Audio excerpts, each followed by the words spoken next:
की जय।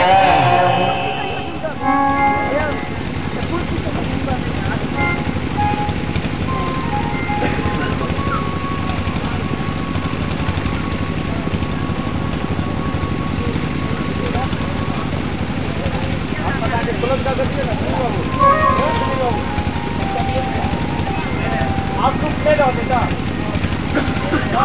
आपको मिलेगा।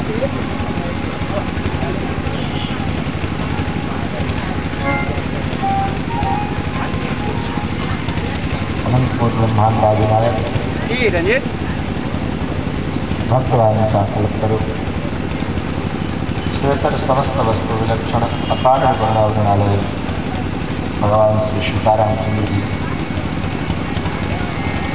एवं भगवत कथा के सुरसिक श्रोता श्री हनुमंतराय जी महाराज और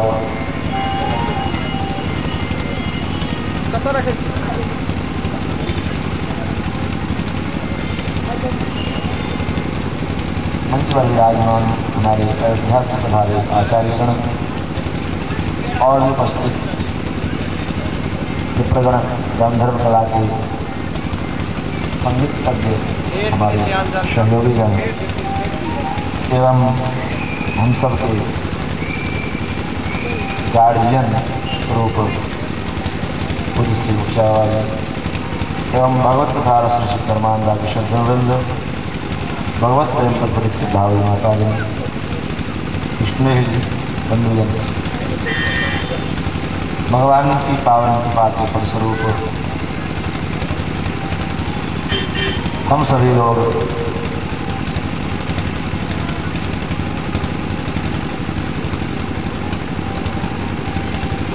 विगत 4 दिनों से यह पावन चरित्र श्रवण लाभ प्राप्त कर रहे हैं और आज इस ज्ञान महायज्ञ का पंचम दिवस है। जैसा कि श्री सीताराम विवाह महोत्सव के उपलक्ष्य में और श्री वाके बिहारी सेवा संस्थान के नींव के उपलक्ष्य में, क्योंकि हमारी संस्था का ये प्रथम उद्घाटन इसी कथा के द्वारा हुआ है। किसी को नींव भी कहा, जैसे किसी घर का एक नींव रखा जाता है, तुम्हारे संस्था का उद्घाटन समारोह भी कहा जाए। इसके उपलक्ष्य में हमारे सभी सदस्यों ने मिलकर के यह बीड़ा उठाया है सामाजिक स्तर का, तो उसके उपलक्ष्य में हम लोग यह श्रीमद् भागवत का पावन चरित्र श्रवण लाभ प्राप्त कर रहे हैं। कल के प्रसंग में हम सभी लोगों ने भगवान के जन्म का महोत्सव का आनंद उठाया लिया और उत्सव मैंने निवेदन किया था कि उत्सव का अर्थ क्या होता है, केवल नाचना कूदना और आनंद लेना ही क्यों उत्सव का वास्तविक अर्थ होता है। कुछ अर्थात विष्णु और सब अर्थात प्राकट्य भगवान का प्राकट्य होता है, इसी का नाम है। देखो भगवान प्रकट कहाँ हुआ? मथुरा। मथुरा क्या है? ये मथुरा मानो मेरा शरीर है, ये मथुरा। मथुरा शब्द में 3 अक्षर है, मथुरा, जिसमें मथुरा का राजा कौन है? बोले कंस। कंस क्या है? बोले अभिमान का प्रतीक है। और उसमें जो अभिमान के कारण हम क्या करते हैं? बोले अच्छा बुरा भूल जाते हैं और देवकी वसुदेव जैसे भक्त को भी हम तिरस्कार करते हैं, कष्ट प्रदान करते हैं। अब उस मथुरा रूपी शरीर में भगवान का प्रादुर्भाव होता है, सबके हृदय में होता है, लेकिन प्राप्त कौन इसको होता है? भगवान तो सर्वत्र है, लेकिन प्राप्त किसी किसी को होते हैं। किसको होते हैं? बोले मथुरा में भगवान तो प्रकट हुए, लेकिन प्राप्त दर्शन किसको हुआ? केवल देवकी और वसुदेव जी। क्यों? क्योंकि सभी लोग सो रहे थे, बाकी 2 लोग जाग रहे थे। ऐसे ही हम लोग भी सो गए, सब लोग सो रहे हैं। कैसे सो रहे हैं? बोले मोह निशा जग सोव निहारा, देखें सपन अनेक प्रकार। सभी लोग मोह के, मोह क्या है? ये मेरा है, ये उसका है, ये मोह है। मोह निशा, ऐसी निशा ये रखी है, उसमें हम लोग सो रहे हैं और देखें सपन अनेक प्रकार, अनेक प्रकार के सपने देखें। ऐसा कर लेंगे, वैसा कर लेंगे, वो कर लेंगे। लेकिन उसमें जो जागता है वो प्राप्त कर लेता है। इसलिए तो कहा जो जागत है सो पावत है, जो सोवत है सो खोवत है। जो जाग गया सो पा लिया, जो सो रहा है वो खो गया, उसको कुछ नहीं मिलेगा। वसुदेव जी और देवकी जाग रहे थे, भगवान दर्शन दिए, बाकी सब लोग सो रहे थे, भगवान आकर के भी दर्शन नहीं दिए। भगवान दर्शन कब देंगे? तो देखो मथुरा शब्द में जो 3 अक्षर है, उसमें आदि के अक्षर को अंत में कर दो और अंत के अक्षर को आदि में कर दो, बीच का अक्षर लोप कर दो। व्याकरण शास्त्र में एक लोपा शास्त्र सूत्र होता है, इसे लोप कर दो। तो बचा क्या? बोले राम राम राम करें हम, भगवान प्राप्त हो जाए। और नहीं कर पाते, इस मानव शरीर को प्राप्त करके अगर ऐसा नहीं कर पाए तो क्या होगा? बोले आदि के अक्षर को और अंत के अक्षर को हटा दो, क्या बचेगा? थो थो, जीवन थो थो हो जाए, नरक हो जाए। उसके बाद भगवान जब वहां से आगे बढ़े तो कहाँ है? बोले गोकुल। भगवान का उत्सव कहाँ हुआ? बोले गोकुल। रात्रि में, अष्टमी की रात्रि में तो जन्म हुआ भगवान का, लेकिन उत्सव कब मनाया गया? बोले नवमी में। क्योंकि रात्रि में भर तो सब लोग सो रहे थे, किसी को पता नहीं चला। प्रातःकाल नवमी के दिन पता चला, तो नवमी के दिन भगवान का उत्सव होगा। मतलब क्या है? नवमी मैंने कल भी निवेदन किया कि नवमी रिक्ता तिथि और उत्सव कहाँ हुआ? बोले गोकुल में। गोकुल का मतलब गो अर्थात इंद्रिय, गो गोचर जहाँ लगी मन जाए वो संक्रांत कहते। गो अर्थात इंद्रिय, कुल मने समूह, अर्थात ये मानव शरीर। इन मानव शरीर यही गोकुल, और यहाँ पर में भगवान का उत्सव होता है। मतलब भगवान की उत्पत्ति, भगवान की प्राकट्य, यही गोकुल में उत्सव का मतलब। लेकिन वो कब होता है? बोले जब हम नंद और यशोदा बनते हैं तब। नंद यशोदा का मतलब क्या है? बोले इस गोकुल रूपी शरीर में नंद यशोदा क्या है? बोले यशोदा बुद्धि है और नंद है आत्मा। जब हम आत्मा के द्वारा लोगों को, अपने पड़ोसियों को, आसपास के लोगों को आनंद प्रदान करते हैं तो यही नंद है। नहीं नंदयति इति नंद है, जो अपने हर कर्म के द्वारा, मनसा वाचा कर्मणा, हर वस्तु के द्वारा दूसरों को आनंद प्रदान करे, यही नंद है। और यशोदा का अर्थ होता है यशोददाति इति यशोदा, अपनी बुद्धि के द्वारा हम दूसरे को यश प्रदान करें, यही यशोदा है। लेकिन ऐसा नहीं होता। अच्छा काम बन गया, मैंने कहा था देखो हो गया काम, यश में, और काम कहीं बिगड़ गया, मैंने पहले ही मना कर दिया था नहीं करने के लिए, तुमने किया, बिगड़ गया। लेकिन ऐसा यशोदा जी नहीं करते। यशोदा जी का स्वभाव क्या है? यशोदा जी का स्वभाव है, जब कोई गोपियाँ शिकायत लेकर के लाला का आती है तो मैया है कैसे, मैं क्या करूं, मैं बूढ़ी हूँ, आप ही लोगों का लाला है, आप लोग के आशीर्वाद से ऐसा हुआ है, तो मेरे घर में लाला होने का कोई संभावना है? आप लोग के आशीर्वाद से तो हुआ, लाला तो सबका है, आपका भी, आप भी जो इसका शासन करो, ऐसा तो ये प्रवृत्ति हमारे जीवन में बन जाए नंद और यशोदा का, तब भगवान को प्रकट होने में देर नहीं लगता, भगवान को कहीं खोजना नहीं पड़ता। नंद यशोदा ने भगवान को प्राप्त करने के लिए कहीं जंगल में जाकर के प्राणायाम अनुलोम विलोम कुछ नहीं किया, जंगल में जाकर तपस्या करी, क्यों मिल गए? ऐसा स्वभाव, इसलिए भगवान। तो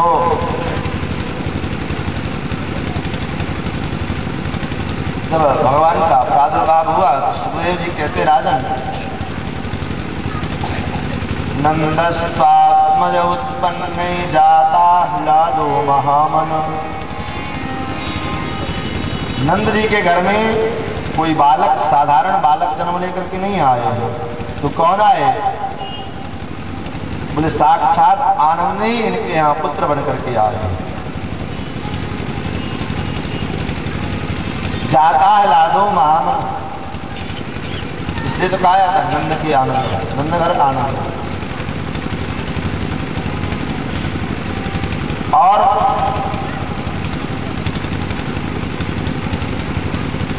जब बाबा के घर पुत्र का जन्म हुआ तो बाबा ने क्या किया? ये भी शिक्षा लेने की बात है। पुत्र के जन्म के पश्चात क्या करना चाहिए? सुखदेव जी कहते, राजन आहूय विप्रान वेदज्ञान स्नातः स्तुतिरलंकृतः। आहूय विप्रान वेदज्ञान, नंद बाबा ने आहूय आह्वान किया, किसका? बोले वेदज्ञ ब्राह्मणों को बुला करके और फिर स्वस्ति वाचन करवाया। वादयुक्ता स्वस्तेनम जात परमात्मनस्य वै कार्यावास विधिवत पितृदेवार्चन तथा, विधिवत पितरों का अर्चन किया, पूजा की। तो आप कहोगे महाराज जब घर में जन्मा शौच लग गया, जन्मा शौच जिसको कहते हैं, तो फिर पूजा कैसे होगी? अशौच की भी विधि होती, जैसा कि मैंने सुना। नाल छेदन के पश्चात जो है अशौच प्रारंभ होता है, उसके पहले अशौच नहीं होता। जब तक बालक का नाल छेदन नहीं हुआ तब तक अशौच नहीं होता, नाल छेदन हुआ तब अशौच माना। इसलिए जब तक उसका नाल छेदन नहीं हो तब तक पहले से तैयारी बना करके रखो, और जैसे बालक का जन्म हुआ तुरंत जो है उसका जात कर्म संस्कार कर लो, नाम दी श्राद्ध कर लो इत्यादि। तो बाबा ने किया और ब्राह्मणों को दान दे। अब नालक छेदने में समय लगना नहीं चाहिए, तो क्या करें? बोले दान संकल्प पहले कर लो, दान बाद में देते रहना। जब संकल्प कर लिया तो दान देने में भर जाता है, संकल्प का ही तो मूल है। संकल्प कर लिया, अब अशोच हो गया ऐसे नहीं मतलब, फिर दान दे सकते, संकल्प कर लो। नंद बाबा ने संकल्प किया, कितना धेनुनाम नियुते प्रादात विप्रेभ्य समलंकृते। 10,000 गायों का दान किया माता, 1-2 गाय नहीं, 10,000 गाय। किसको? बोले ब्राह्मणों। और ऐसे नहीं, समलंकृते, सुंदर रूप से अलंकृत करके, सजा करके, सुसज्जित करके, और तिलात्रीन सप्तरत्नों सात्वं भाम्बरावृतम, तिल के बड़े बड़े 7 पर्वत बना करके दान किए। दान क्यों किया जाता है? इसलिए किया जाता है कि दान करने के पश्चात उस समय जब बालक गर्भ में हो अथवा जन्म के समय में हम जितना दान करते हैं, बालक के अंदर दानशीलता का उतना संस्कार अत्यधिक होता है। लेकिन हम करते क्या है? बोले बेटा हुआ है, चलो कहाँ चले? बोले 5 स्टार होटल। क्या करना? बोले महाराज शुरू हुआ हो इतना विदेशी होता है, और पता नहीं महाराज कितने टूट जाते हैं, कितने बोतल पे बोतल टूटता है, भगवान जाने। तो परिणाम क्या होता है? बोले जैसा बीज बोए ऐसा फल होता है। बालक का जब जन्म हो उस समय अच्छा से अच्छा कार्य करना चाहिए, सुंदर से सुंदर भगवान की पूजा कराओ, भगवान का अभिषेक कराओ। फिजूल खर्चा में महाराज कितने फूक डालते हैं, लेकिन जो वास्तविक कार्य करना चाहिए उसको नहीं करता। लोगों के दिखावे के चक्कर में लोक धर्म, इसी को कहा गया लोक धर्म। इसी को कहा था गोकर्ण जी ने पिताजी को छोड़ने के लिए, चाहे लोक धर्म। आज क्या होता है, उपनयन संस्कार हुआ, संस्कार की कहीं कोई बात नहीं होती। लोग को दिखाने के चक्कर में, भोज भंडारा के चक्कर में, गाजे बाजे के चक्कर में क्या होता है, वो जो वैदिक क्रिया है उसका समाप्त हो जाता है, वो छूट जाता है। और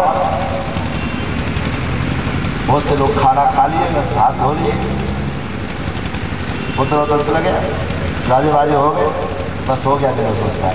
परिणाम क्या होता है, चौथे दिन जब बालक करता क्या, लोग जन्म उतार करके जो है कोठी के नाप धर देते हैं। पांचवें दिन जन्म कहाँ गया कोई पता नहीं।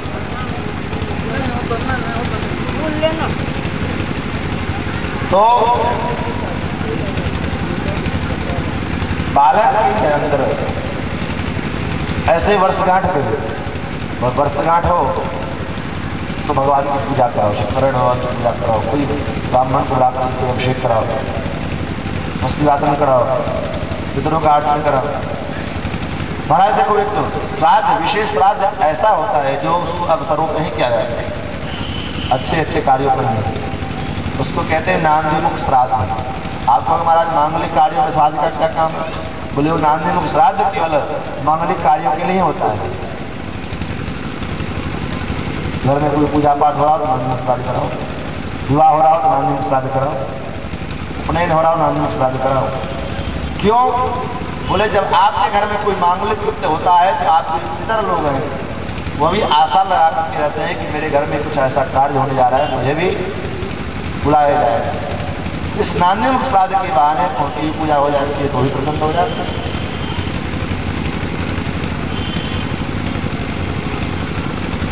लेकिन परिणाम होता क्या है उल्टा, पितरों को बुलाना भूल गए, पितरों की पूजा करना भूल गए, तो ससुराल के जितने संबंध, सगे संबंधी, उसके संबंधी, फिर उसके संबंधी, उसके संबंधी, सबको आह्वान किया, लेकिन जो पितर लोग हैं उनका पूजन करना भूल गए।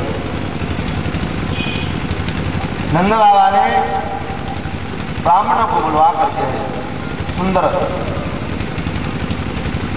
आसन पर बिठा करके और गाय को सोने के श्रृंग मड़वाकर और चांदी के फुड़ मड़ाकर और रत्न से जड़ित शाल बढ़ाकर तब ब्राह्मणों को दान। और उसके बाद गोप लोग जो है, बाल लोग नंद बाबा के दूध दही की कमी,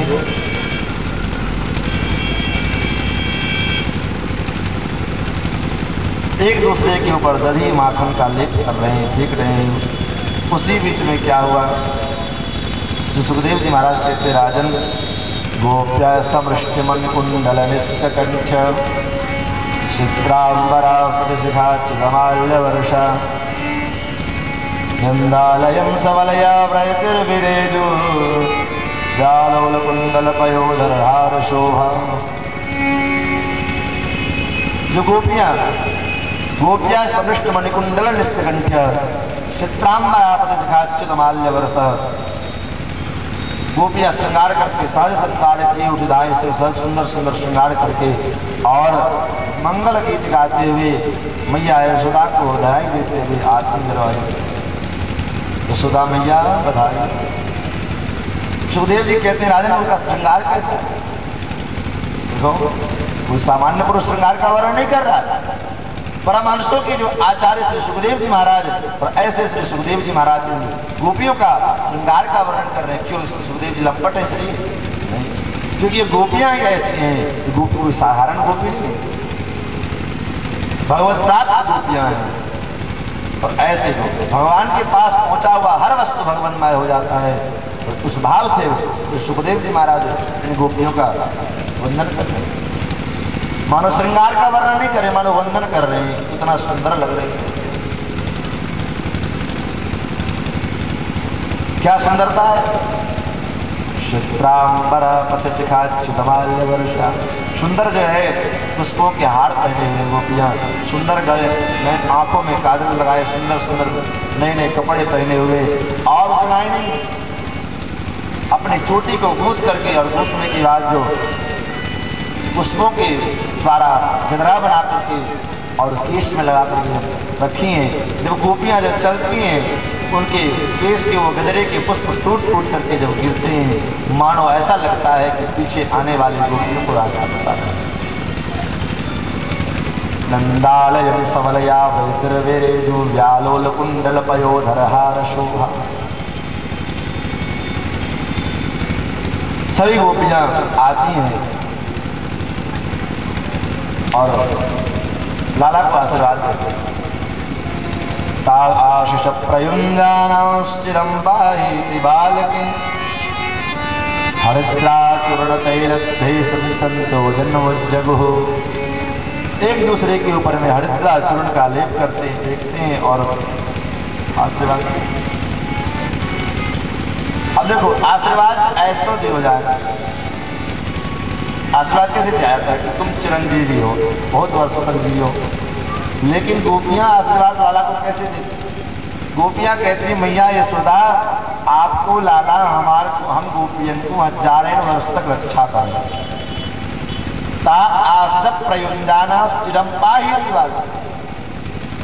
मतलब आपके कन्हैया में आपका लाला हम बाल गोपियन की गोप बाल वाल्मीकि हजारों वर्ष तक रक्षा करे। आशीर्वाद भी हो गया और अपना भी काम हो। हजारों वर्ष तक रहेंगे तभी तो रक्षा करेंगे। जियो श्याम लाला जियो श्याम लाला, पीली तेरी पगड़ी रंग काला। जियो श्याम लाला जियो श्याम लाला, पीली तेरी पगड़ी रंग काला।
आश्रम में आकर के सभी गोपियाँ बधाई भी देती है, वेग भी ले जाती है। उसके बाद धीरे धीरे समय बीता, लाला की छठी आ गई। श्री नंद बाबा ने ब्रजवासियों से कहा कि देखो अभी तक वर्ष बीत गए और कंस का कर नहीं दिया गया, कहीं ऐसा न हो कि कंस के सिपाही सैनिक यहाँ पर कर लेने आवे और उनको इस बात का पता लग जाए वसुदेव जी के पुत्र मेरे घर में है, तो हो सकता है कि वो अनिष्ट करे, इसलिए वो उसका आदमी यहाँ कर लेने के लिए आए, उससे पहले हम उसका कर दें। नंद बाबा